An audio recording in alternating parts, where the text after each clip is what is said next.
안녕하세요, 박문기입니다. 오늘은 지난번 그 유튜브 콘텐츠에 발표됐던 내용을 좀 요약을 하면서 동시에 양자 얽힘 구조에 대해서 좀 자세히 좀 설명드리고, 이 양자 얽힘 구조가 이 나중에 양자 컴퓨터를 수행하는데 에라와 엄청 관련이 있습니다. 그래서 그 부분을 좀 더 세밀하게 좀 설명을 드리겠습니다.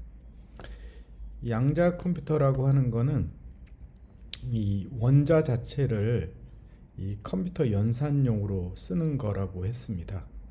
근데 양자 컴퓨터가 양자 중첩, 얽힘, 간섭, 측정 등등 여러 가지 속성이 있는데, 지금은 요거에 대한 설명을 하려고 하는 건 아니고, 그중에 이제 얽힘이라고 하는 현상에 대해서 좀 설명을 드리면, 원래 하나의 양자가 쪼개지거나 두 개의 양자가 결합돼서 강한 상호작용과 의존성을 가지고 있습니다.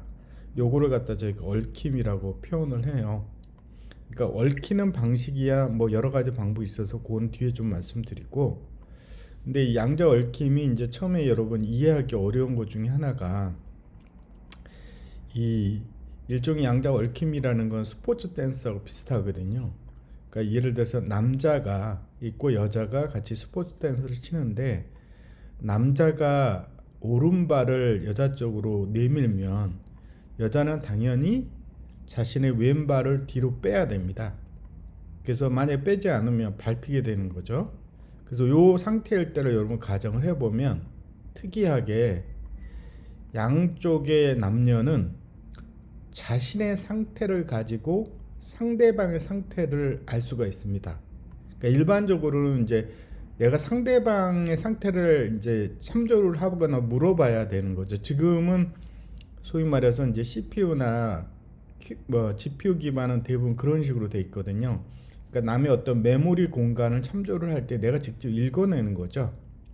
이 얽힘이라고 하는 게 바로 이제 어떤 서로의 정보를 교환하려고 쓰는 거거든요.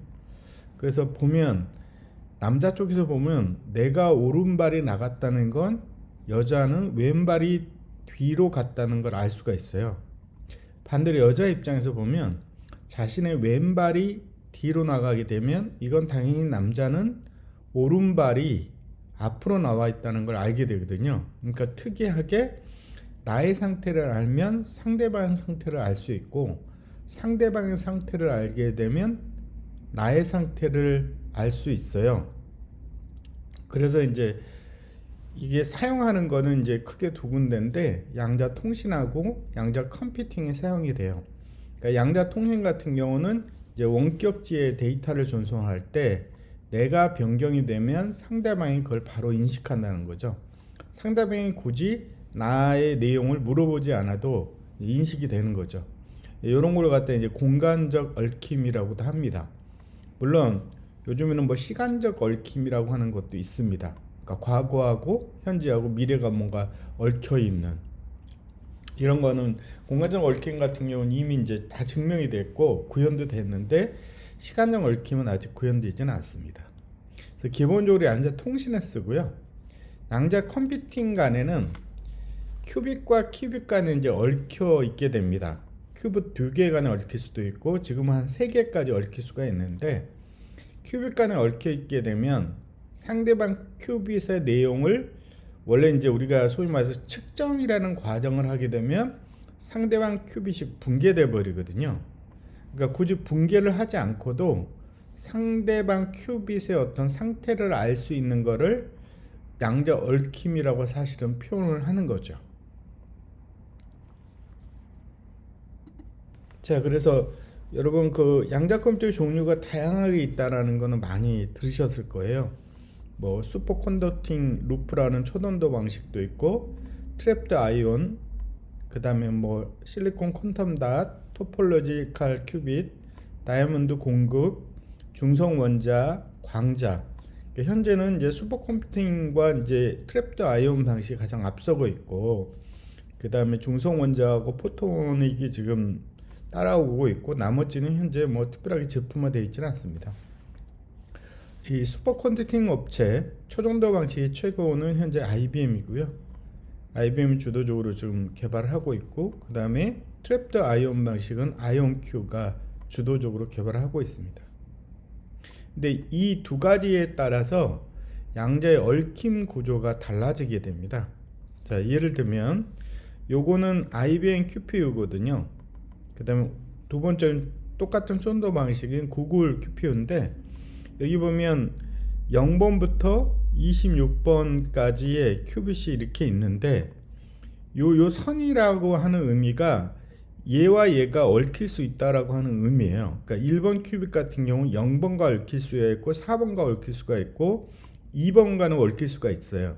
근데 1번은 3번과는 직접 얽힘은 없어요. 이런 케이스를 그러면 나중에 이제 만약에 내가 1번과 3번을 얽히고 싶으면 어떤 걸 해야 되냐면, 나중에 저희가 이제 1번과 2번을 스왑 게이트라는 걸 통해서 스왑하고 다시 2번과 3번을 이렇게 스왑을 해주면 1번과 3번을 얽힐 수가 있어요. 즉 만약에 이렇게 서로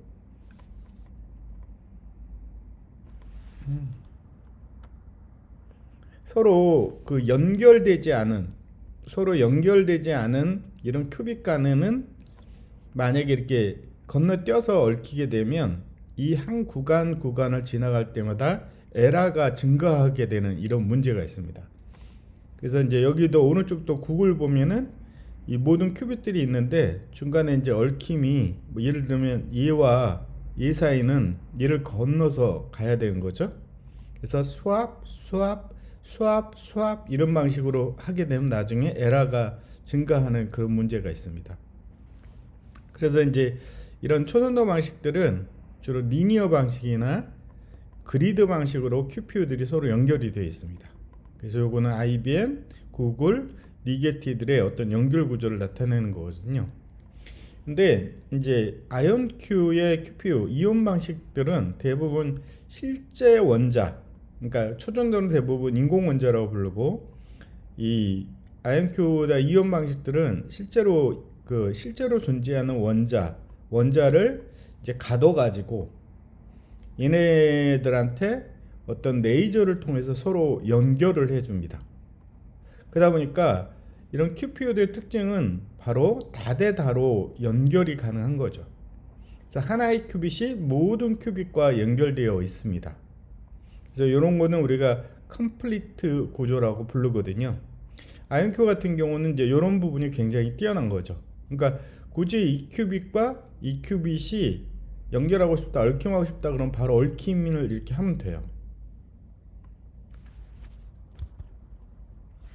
자, 이런 거가 이제 프로모빌리티는 어떻게 나타내냐면, 요거는 이제 저희가 이제 구글 콜앱과 IBM 그다음에 아이온큐 컴퓨터를 연결해 갖고 그 프롬을 한번 양자 프롬을 해본 건데요. 저희가 일반적으로 프롬하는 경우는 양자 컴퓨터 프롬은 크게 이제 이런 방식으로 합니다. 그러니까 대부분 처음에는 어떤 시뮬레이터를 이용해서 가장 이상적인 값, 즉 이상적이라는 말은 에러가 없는 상태로 우리가 그 값을 한번 보고요. 그 다음에 2개 이상의 양자 컴퓨터한테 동시에 똑같은 내용을 기동을 시켜 가지고 그 결과에 에러가 얼마가 나는지 체크를 합니다. 그래서 되도록이면 에러가 없는 것으로 우리가 이제 대부분 사용하게 되는데요.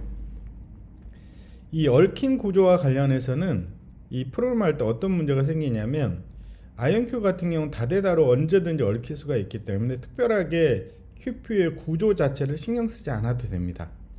근데 초전도 방식의 IBM이나 구글 같은 경우는 얽힘 구조가 차이가 나기 때문에 QPU를 배려를 해서 우리가 프로그램을 해야 되죠. 그러니까 되도록이면 1번하고 23번은 얽히지 않는 게 좋겠죠. 근데 이런 거를 사람이 한다는 게 좀 문제가 있긴 해요. 그래서 좀 있으면 이제 트랜스파일러라는 걸 통해서 하게 되는데, 다시 돌아오면 이제 요거는 이 첫 번째 거는 이제 우리 퀴시킷이라고 하는 IBM 주도의 오픈 소스 양자 컴퓨터 개발할 수 있는 라이브러리가 있습니다. 파이썬 라이브러리인데 그 중에 이제 에어라고 하는 이 에어는 로컬 시뮬레이터예요. 그래서 자신의 노트북이나 아니면 서버에 깔아서 사용할 수 있는 에어거든요. 요거는 이제 시뮬레이터니까 우리가 가장 이제 이상적인 값을 보고, 그 다음에 나머지 두 개는 저희가 이제 아이온큐하고 IBM을 좀 비교를 해 보겠습니다. 그래서 이미 저는 수행한 결과인데요. 그래서 먼저 이렇게 보면, 먼저 그 큐시키 관련된 어떤 라이브러리를 설치하는 게 있습니다. 그래서 일단 큐시키 일반적인 거 설치하고 아이온큐 접속, IBM 접속, 그 다음 로컬 에어 시뮬레이터를 이제 설치를 합니다. 그런 다음에 이 부분은 IBM IBM은 지금 현재 IBM 퀀텀 플랫폼이라고 하는 거를 통해서, 이런 클라우드를 통해서 지금 서비스를 하고 있거든요. 그래서 거기에 접속하기 위한 부분이에요. 그래서 주로 이제 나중에 이런 API 키를 이용해서 서로 커뮤니케이션 하고 어떤 보안 문제를 해결합니다. 그래서 이 부분은 지금 IBM, 그래서 제가 이용 가능한 백엔드들은 뭐 브리스반, 교토, 오사카, 그 다음에 서버 쪽에서 러닝되는 시뮬레이터들이 이렇게 있습니다. 그 다음에 이 밑에 부분은 아이온큐를 접속하기 위한 거거든요. 아이온큐 같은 경우는 현재 이제 그 자신의 QPU를 아이온큐 클라우드라는 곳에 현재 서비스하고 있습니다. 그래서 포르테, 에어리어 1, 2, 그 다음 하모니, 그래서 큐비 숫자가 좀 차이가 나고 가장 최신은 포르테고요. 그 다음에 시뮬레이터 이렇게 있습니다. 시뮬레이터 한 3개 정도 이렇게 제공하고 있고요. 여기 서비스하는 그걸 접속하는 거를 지금 나타내는 부분이 있고, 마지막으로 from 큐스키 에어 뭐라고 하는 이 부분은 바로 내가 로컬 머신에다가 그 양자 시뮬레이터를 설치를 해서 시뮬레이터를 사용할 수 있게 한 거죠. 자, 그래서 그 다음 요 부분이 이제 프롬 코드로 양자 회로라고 하는 걸 만드는 겁니다. 그래서 나중에 제가 기회 있으면 또는 저의 다른 콘텐츠를 보게 되면 양자 프로그램 하는 방법들이 나오는데, 양자 프로그램은 기존의 이제 클래시컬 컴퓨터나 GPU하고는 프로그램하는 방식이 좀 다릅니다. 그래서 기존의 이제 클래시컬 컴퓨터나 GPU는 CPU나 GPU에 이미 여러 가지 어떤 기능을 수행하는 모듈들, 예를 들어 뭐 8비트 가상기, 16비트 가상기, 30비트 가상기 이런 것들이 들어있고, 이거를 불러다 쓰는 방식으로 되어 있습니다. 그러니까 그 가상기나 이런 것들은 대부분 원래 이제 디지털 회로가 있고, 그 회로를 반도체 엔지니어가 회로를 조합해 갖고 그런 가상기를 짜주는 거죠.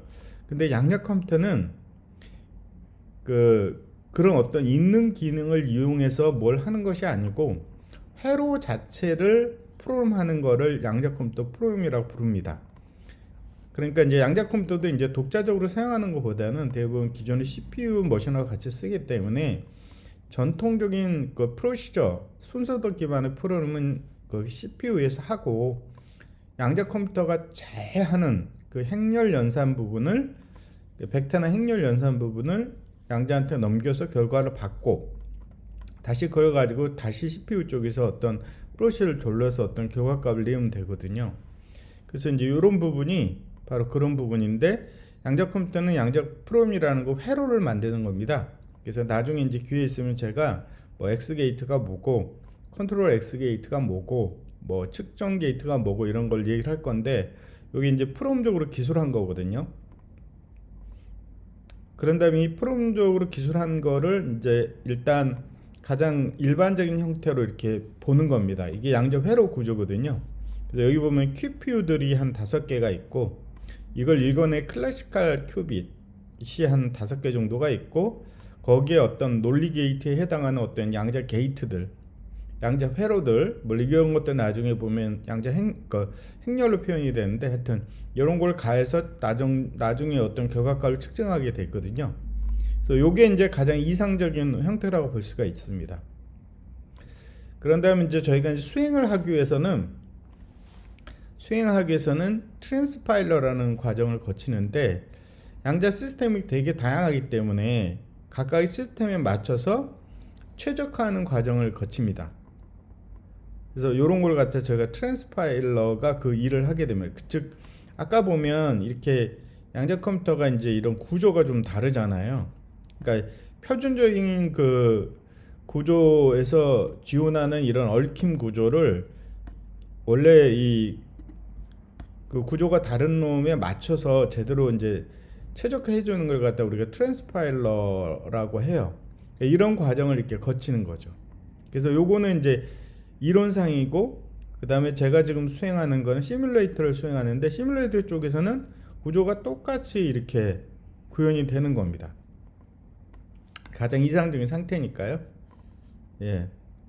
그래서 이제 트랜스파일러 하고 나서 최종적으로 결과가 이제 이렇게 나왔는데, 이 결과는 뭐냐면 큐비에 아까 5개가 있는데 그 5개가 11001 각각 큐비 상태인데 요게 1024번 정도 나올 거다. 그러니까 이 상태가 그대로 1024번 100% 확률로 나온다는 거죠. 근데 이제 요거를 아이온큐하고 IBM하고 같이 이제 또 수행을 한번 해보면, 이제 요 부분은 이제 이상적으로 코딩한 부분이고, 그 다음에 이번에는 아이온큐의 QPU 아리아 1이라는 걸로 이제 최적화를 한 거죠. 트랜스파를 했더니 아이온큐는 거의 모든 표준적인 회로를 다 지원하고 양자 얽힘도 다대다로 되기 때문에 거의 시뮬레이터 똑같이 이렇게 트랜스파일이 된 형태를 보여주고 있거든요. 근데 IBM 같은 경우는 IBM이나 초전도들은 이게 다대다로 연결이 되어 있지 않기 때문에, 만약에 내가 1번하고 14번을 만약 얽혔다 그러면 그 프롬상에서는 그냥 쉽게 그냥 1번하고 14번을 얽히잖아요. 그러나 QPU 내부 구조에서는 1번하고 14번을 얽히려면 스왑이라는 그 과정을 거쳐야 돼요. 그래서 이게 QPU의 구조에 의거해서 좀 최적화가 됩니다. 그래서 그 내용이 바로 요건데, 자 여기 최적화를 했더니 보니까 엄청나게 다양한 표준적인 걸로 이렇게 구조를 바꿔놨습니다. 예, 이렇게 구조를 바꿔놓은 거죠. 네, 이렇게 구조로 이렇게 바꿔놨습니다. 그러니까 요거는 물론 얘가 알아서 하는 일이기, 트랜스파일러가 알아서 하는 일이기 때문에 우리가 신경 쓰지 않아도 되지만, 하여튼 이렇게 구조를 바꿔놓는다. 그런데 이제 최종의 수행 결과를 보면은 아이온큐 같은 경우는 지금 아까 이상적일 때는 11001이 1024번 나와야 되는데 얘가 한 878번 정도 나왔거든요. 근데 IBM 같은 경우를 보면